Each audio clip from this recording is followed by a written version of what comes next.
ho, ho, ho! Oh, I've had such a wonderful time here at Park Lane. I'm so glad that Miss Lamprey has invited me to come down and see all of you wonderful people. It has been an amazing time getting to see all your wonderful faces and finally get to know the people who are on my nice list. Speaking of which, I'm just checking it now for the third time, mind you. Let's see, so we have Stephen and Rio in nursery, such a wonderful pair. And then we have Rue in reception. I hear he's been doing very well in his maths. We have Cole and Cora in year 1 and year 2. A very wonderful pair of people. I've heard they've been doing so very well with their values.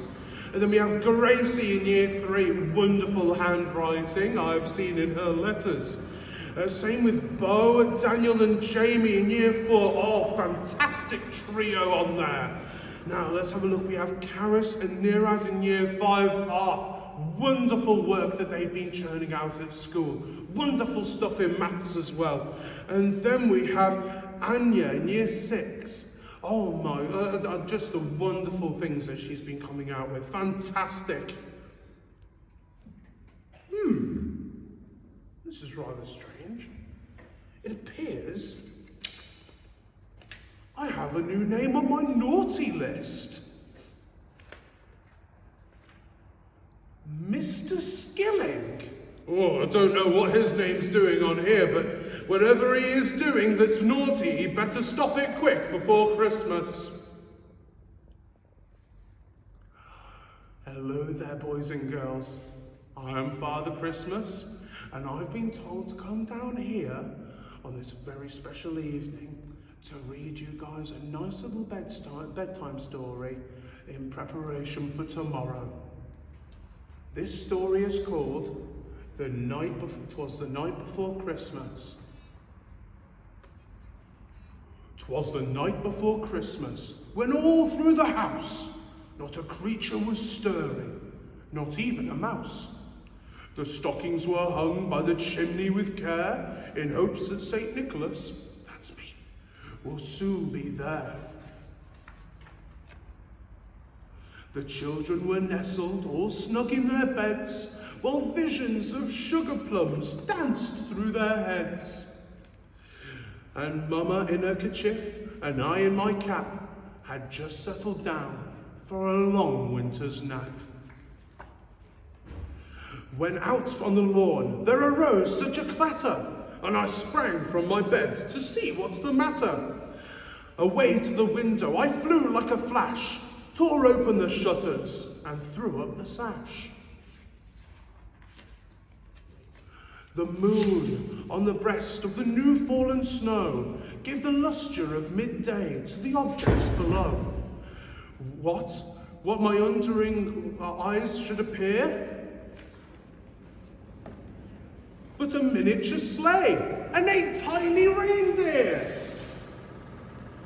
with a little old driver so lively and quick, I knew at that moment it must be Saint Nick.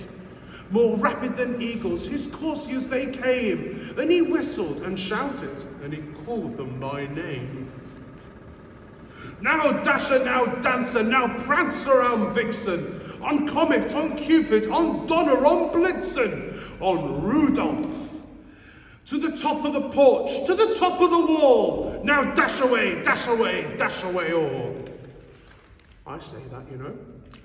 As dry leaves that before the wild hurricane fly, when met with an obstacle, mount to the sky. So up to the housetop, the coursiers they flew, with a sleigh full of toys, and St. Nicholas too. And then, in a twinkling, I heard on the roof the prancing and pawing of each tiny hoof. As I drew in my head and was turning around, down the chimney, St. Nicholas came with a bound. He was dressed all in fur, from his head to his foot, and his clothes were all tarnished with ashes and soot. A bundle of toys he flung over his back, and he looked like a peddler just opening his sack. His eyes, how they twinkled, his dimples, how merry. His cheeks were like roses, his nose like a cherry. His droll little mouth was drawn up like a bow, and the beard on his chin was as white as the snow. The stump of his pipe he held tight with his teeth, and the smoke encircled his head like a wreath. He had a broad face and a little round belly that shook when he laughed like a bowl full of jelly. He was chubby and plump, a right jolly old delf, and I laughed when I saw him in spite of myself, cheeky.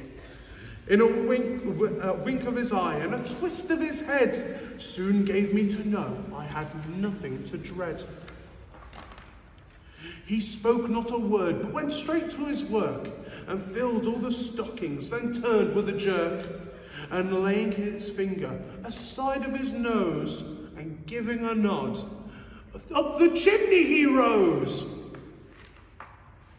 He sprang to his sleigh, to his team gave a whistle, and all flew away like the down of a thistle. And I heard him exclaim as he drove out of sight, "Happy Christmas to all, and to all a good night." Merry Christmas, and have a very happy New Year.